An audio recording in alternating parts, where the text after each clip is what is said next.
नमस्कार दोस्तों, stock market studies में फिर से एक बार आपको बहुत-बहुत स्वागत है। तो आज मैं फिर से आपके सामने कुछ इम्पोर्टेंस कंपनी के अपडेट शेयर करने वाला हूँ। तो वीडियो को पूरा लास्ट तक देखिएगा और अभी तक अपने चैनल को सब्सक्राइब नहीं किया तो ज़रूर कर लीजिएगा। कंटिन्यूअसली इन्फॉर्मेशन और अपडेट्स पाने के लिए चैनल के ऊपर बने रहिएगा। तो चलो देख लेते हैं कौन-सा कंपनी है इस वीडियो के अंदर। फर्स्ट जो कंपनी है जिसके बारे में चर्चा करूँ, उसका नाम है MCX, multi commodity exchange of India. तो multi commodity exchange of India जो एमसेक्स नाम से हम लोग जानते हैं, तो इस कंपनी के बारे में आज हम बात करूंगा कि कंपनी का परफॉर्मेंस अभी किस सिचुएशन में है। देखिए बहुत सारे लोग मुझे कमेंट्स किया कि सर इस टाइम में एमसेक्स के ऊपर बाय करना चाहिए, और बहुत सारे लोग ये भी कमेंट्स किए कि सर लॉन्ग टर्म के लिए क्या करूं। देखिए आपको मैं जितने सारे डेटा दिखाता हूँ, वो सारे डेटा देखकर आपको एक अंदाजा लग जाएगा कि इस कंपनी का फ्यूचर का विजन क्या है। अभी आपको जो बाय सेल का काम करना है वो आपके ऊपर करना होगा। आपके ऊपर डिपेंड करेंगे, आप किसके ऊपर बाय करना चाहेंगे, किसके ऊपर सेल करना चाहेंगे। क्योंकि मैं कोई सेबी रजिस्टर्ड पर्सन नहीं हूँ कि मैं आपको बाय सेल का रिकमेंड करूँ। काम करना है तो आपके ओपिनियन के हिसाब से आपका जो एडवाइज़र है उसके साथ बातचीत करके ही करिए। तो देखिए एमसीएक्स आप सभी जानते हैं कमोडिटी एक्सचेंज है, और 16,000 के करोड़ के आसपास टोटल मार्केट कैप है। सबसे बड़ी बात है इस कंपनी के वैल्यूएशन। कंपनी का पी रेशियो देखिए 358 के आसपास है, जिसका इंडस्ट्रीज पी रेशियो सिर्फ 38 के आसपास है। कंपनी का जो पी रेशियो है वो अगर आप यहाँ पे देखेंगे, ध्यान से देखना पी रेशियो को, तो कंपनी के पी रेशियो अभी यहाँ पे कितना देखने को मिला है, एडजस्टमेंट पी रेशियो कितना देखने को मिला, करीबन 70 के आसपास।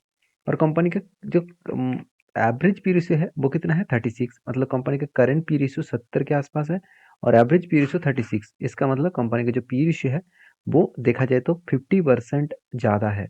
मतलब अभी भी कंपनी एक ओवर ब्रॉड जोन में है। तो कभी ना कभी करेक्शन हो सकते हैं, कभी ना कभी एक ही जगह पे बहुत दिनों तक ट्रेड भी कर सकते हैं। तो हमें से याद रखना होगा, कंपनी का अगर पी रेशियो ज़्यादा हो, कंपनी का अगर पी रेशियो ज़्यादा हो, तो उस कंपनी के ऊपर एक प्रेशराइज आपको देखने को मिल सकता है। अभी इस कंपनी के ऊपर जो कंपनी की जो पॉजिटिविटी है वो देखिए, कंपनी डेट फ्री है। Company good quarterly result publish करते हैं और अच्छा खासा डिविडेंड पे आउट भी करते हैं। 63% के आसपास कंपनी डिविडेंड पे आउट कर चुके हैं। और देखिए कंपनी का जो नेगेटिविटी है, बुक वैल्यू के 12 गुना ज़्यादा कंपनी ट्रेड कर रहे हैं। और company has low return on equity, वो 11.6 के आसपास 3 साल में कवर देखने को मिली। और earning includes an others income of 79.5 crore. तो यहाँ पे आप देख सकते हैं कंपनी के जो क्वार्टरली रिजल्ट है, वो आप देखेंगे तो कंपनी में सेल्स में अच्छा खासा ग्रोथ देखने को मिला है। मगर कंपनी के सेल्स अच्छा होने से कुछ भी नहीं होगा अगर कंपनी के एक्सपेंस कंट्रोल में ना रहे। तो कंपनी के एक्सपेंस कहाँ पे बढ़ गया, तो कंपनी का अगर एक्सपेंस देखेंगे, तो कंपनी का यहाँ पे एक्सपेंस जो आपको डिटेल्स में देखने को मिला कि एम्प्लॉय जो कॉस्ट है वो 16% के आसपास है। मतलब बाकी खर्चा कुछ अदर्स जगह पे हो चुके हैं। तो अदर्स जगह पे कहाँ पे एक्सपेंस हुआ मैं पहले बता दूं। कंपनी खुद की एक्सचेंज को फिर से मतलब फिर से अलग लेवल का ऑफिस चेंजेस किए और कुछ मतलब कुछ अपग्रेड किया गया, तो जिसके चलते कंपनी के एक्सपेंस एक्स्ट्रा हुआ और उसी के कारण कंपनी का प्रॉफिट मार्जिन इस वक्त नेगेटिव में चला गया। तो ये कंपनी को नहीं करना चाहिए था, क्योंकि एक्सपेंस इतना भी कंपनी कर चुकी है, जो इतने सालों में कंपनी प्रॉफिट मेंटेन कर रहा था, वो फाइनली यहाँ पे प्रॉफिट नेगेटिव में चला गया। और एज ए इन्वेस्टर, प्रोमोटर से लेकर एफएसडीएस पब्लिक, हर किसी के पास आपको इन्वेस्टमेंट देखने को मिले। तो मैं जरूर कहूँगा इस कंपनी के ऊपर जो डेटा है वो डेटा आपको कुछ इस तरीके से देखने को मिले। अभी एज ए कैश फ्लो के बारे में बात करें तो कैश फ्लो आप देखेंगे तो कैश फ्लो जो है वो कंपनी के कैश फ्लो कंटिन्यूसली यहाँ पे मेंटेन हो रहा है। तो अच्छा खासा एक कैश फ्लो देखने को मिले और उसी कैश फ्लो के हिसाब से कंपनी आगे बढ़ाए। और एज ए इन्वेस्टर, मतलब इन्वेस्टर के बारे में चर्चा करूँ तो कंपनी के ऊपर प्रोमोटर्स से लेकर, सॉरी प्रोमोटर्स को छोड़कर एफएसडीएस के पास अच्छा खासा होल्डिंग आपको देखने को मिलेगा। तो कंपनी लास्ट कुछ फ्यू डेज में डिलीवरी का जो परसेंटेज उठाया आप देखेंगे, तो कंटिन्यूसली एक अच्छा खासा डिलीवरी का परसेंटेज देखने को मिले, अराउंड 30 to 37% के आसपास। उस बेसिस में कंपनी का जो टेक्निकली चार्ट पैटर्न बना वो कुछ इस तरीके से है। पहले क्या बना, कब बना, उसके बाद एक हैंडल पैटर्न क्रिएट हुआ, तो कब विद हैंडल पैटर्न करने के बाद यहाँ पे ब्रेकआउट हुआ और यहाँ पे टारगेट भी अचीव हो रहा है। तो अच्छा खासा एक टारगेट अचीव किया। उसके बाद देखिए यहाँ पे मुझे लगता है कुछ टाइम यहाँ पे बिता सकते हैं। ऐसा अगर करेक्शन हो तो एक बिग फॉल फॉल भी देखने को मिलेगा, क्योंकि नेक्स्ट कोई सपोर्ट रेंज यहाँ पे नहीं है। तो यहाँ पे एक सपोर्ट बन सकते हैं जहाँ पे कंपनी रिटेस्ट करके ऊपर गया था, तो इस लेवल तक आने का चांसेस दिखेगा। अभी क्या होगा क्या नहीं होगा वो तो बाद में ही पता चलेगा। फिलहाल के लिए इस कंपनी के ऊपर मैं कोई ट्रेड नहीं लेने वाला हूँ एज ए स्विंग ट्रेडिंग के हिसाब से। जो मेरा पहला ट्रेड है वो मुझे टारगेट अच्छा खासा मिला। 43 डेज में 46% का टारगेट मिला। तो ये था कुछ कंपनीज के सॉरी, ये था कुछ एमसीएक्स का अपडेट। तो आपकी क्या राय है जरूर कमेंट्स करना। नेक्स्ट जो कंपनी उसका नाम है बजाज फिनसर्व। देखिए बजाज फिनसर्व जब इस कंपनी को स्प्लिट किया गया, हर एक के बदले 10 शेयर को स्प्लिट किया, मतलब फेस वैल्यू 10 का था, उसको जब एक बनाया गया तो कंपनी के ऊपर एक भारी भरकम मतलब वॉल्यूम देखने को मिला, क्योंकि प्राइस बहुत सस्ते में देखने को मिला। आज जो 1700 के आसपास देखने को मिला है। एक टाइम इस कंपनी का प्राइस रेंज 17,000 के ऊपर था। तो एक शेयर खरीदने के लिए 17,000 देने के लिए हर कोई तैयार नहीं थे।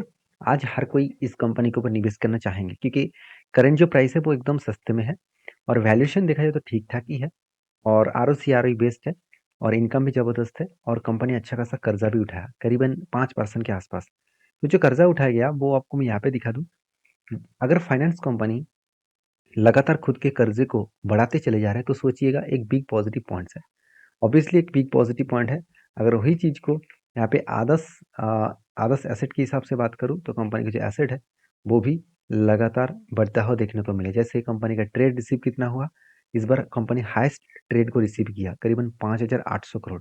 मतलब जितना प्रोजेक्ट कंपनी को मिलेगा, जितना एक्स्ट्रा बेनिफिट कंपनी को मिलेगा, उतना ही कंपनी का ग्रोथ होने का चांसेस दिखेगा।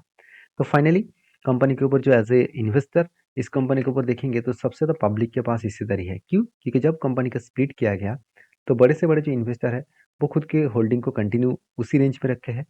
सिर्फ पब्लिक ने इस कंपनी के ऊपर धमाका बाइंग की और कंटिन्यू कर रहा है। तो मेरे हिसाब से इस चीज़ों को आपको समझना पड़ेगा कि प्रोमोटर के बाद एफएसडीएस पब्लिक हर किसी के पास इन्वेस्टमेंट आपको दिखेगा। तो कंपनी के कैश फ्लो के बारे में बात करूँ तो कंपनी के कैश फ्लो जो नेगेटिव आपको दिख रहा है तो आपको लग रहा है कि नेगेटिव है तो बेकार है, बिल्कुल नहीं। फाइनेंस कंपनी में आपको हमेशा कैश फ्लो नेगेटिव दिखेगा।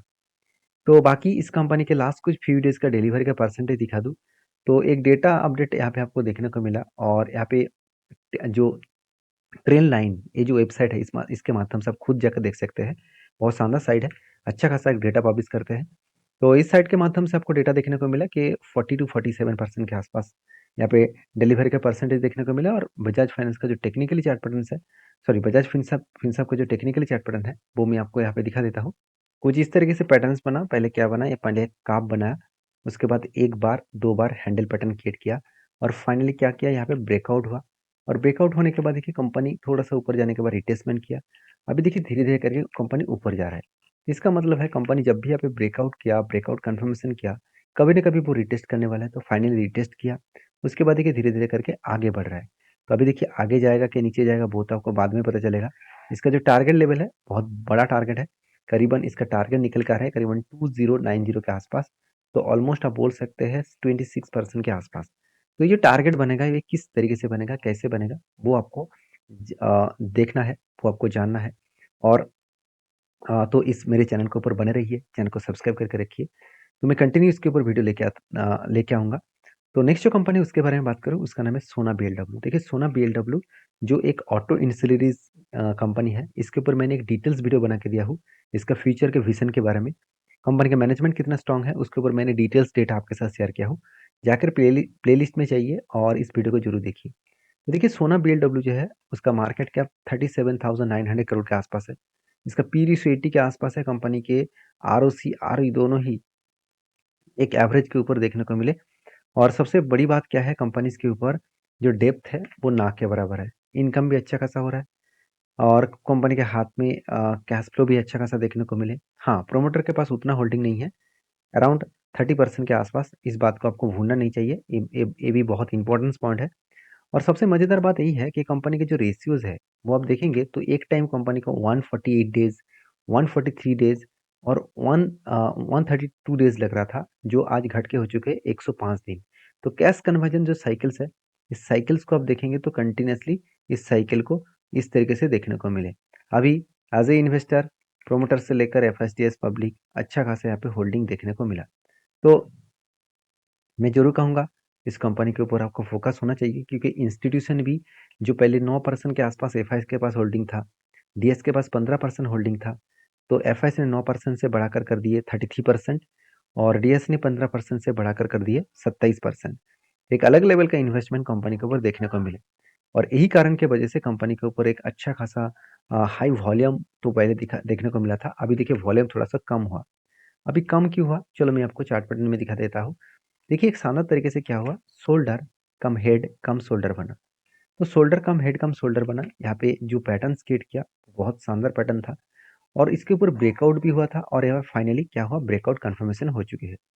तो ब्रेकआउट जो कंफर्मेशन हुआ वो कुछ इस तरीके से इस जगह पे ब्रेकआउट कंफर्मेशन हुआ। ये जो कंफर्मेशन मिला, इस कंफर्मेशन मिलने के बाद जो टारगेट निकल के आ रहा है, करीबन-करीबन मैं टारगेट लेके चलूँगा 784 के आसपास। ये जो मेरा टारगेट है, वो टारगेट मैं खुद लेके चल रहा हूँ, आपके लिए कोई टारगेट नहीं दे रहा हूँ, क्योंकि मैं पहले ही बोल चुका हूँ, मेरे वीडियो में आपको हमेशा सीखने को मौका मिलेगा। तो मैंने टारगेट यहाँ तक क्यों रखा, वो सबसे पहले समझ लीजिए। आप खुद इस तरीके से एनालिसिस कर सकते हैं। यहाँ पे जो कफ है, इस कप को पहले मार्किंग करना, तो मैं एक बार दिखा देता हूँ। पहले आप क्या करेंगे, इस तरीके से टूल्स आपको मिल जाएगा। इस टूल्स को आप यूज़ करेंगे यहाँ पे ट्रेडिंग व्यू के वेबसाइट में। तो यहाँ पे कप को मार्किंग कर लेना और उसके बाद इस कप को यहाँ पे बिठा देना। बस आपका काम हो जाएगा। तो जब भी इस तरीके से आपको एंट्री बनेगा तो आपको ये ध्यान रखना है, जो टारगेट बनेगा वो टारगेट प्रीवियस स्विंग हाई के नीचे बनना चाहिए। अगर स्विंग हाई के नीचे बने तो ईज़ी तरीके से वो टारगेट अचीव होने का चांसेस रहेगा, क्योंकि वो जो इस तरीके से जो पैटर्न्स बन रहा है वो यू जैसे पैटर्न्स बनेगा और यहाँ तक जर्नी ज़रूर दिखाएगा। हाँ, शायद टाइम लग सकता है, कितना दिन लगेगा वो तो गारंटी नहीं है, वो कोई भी गारंटी नहीं दे सकता। तो मैं बुलिश हूँ, आपकी क्या राय है ज़रूर कमेंट्स करना। नेक्स्ट जो कंपनी है आप देखेंगे तो एम एम लखामसी इंडस्ट्रीज़ लिमिटेड। तो एम लखामसी इंडस्ट्रीज़ लिमिटेड जो है वो देखा जाए तो एक माइक्रो कैप नहीं, एक नैनो कैप टाइप कंपनी है। सिर्फ 0.73 करोड़ के आसपास इसका मार्केट कैप है। मतलब 73 करोड़, सॉरी 73 करोड़ नहीं, 73 लैक्स का मार्केट कैप है। तो कंपनी ने एक बहुत बड़ा अपडेट दिया। वो अपडेट क्या है, बोनस का। कंपनी बोनस देने वाला है 1:50 रेशियो का, मतलब हर 50 शेयर के बदले आपको 1 शेयर मिलेगा। आप देखकर शायद खुश हो चुके थे कि 1 के बदले 50 शेयर। मुझे बहुत सारे दोस्तों ने कमेंट किया, सर 1 के बदले 50 शेयर देने वाले इस कंपनी, एक बार इसके ऊपर वीडियो लेके आइए। तो फाइनली देखिए कंपनी ने बोनस अनाउंसमेंट कर चुके हैं पिछले दिनों में। तो कितने सारे दोस्तों को मिला एक 50 शेयर के बदले 1 शेयर, मुझे ज़रूर कमेंट्स करके बताना। तो ये था कुछ कंपनीज़ का अपडेट। और इस कंपनी के ऊपर, मतलब ये जो कंपनी है इसके ऊपर निवेश करने से पहले 4 बार ज़रूर सोच लेना, क्योंकि कंपनी एक नैनो कैप टाइप कंपनी है। मेरे तरफ से कोई भी रिकमेंडेशन नहीं रहेगा। अगर काम करना है तो आपके रिस्क के हिसाब से, आपके रिसर्च के हिसाब से ज़रूर काम करिए। मिलते हैं नेक्स्ट वीडियो में, तब तक के लिए धन्यवाद।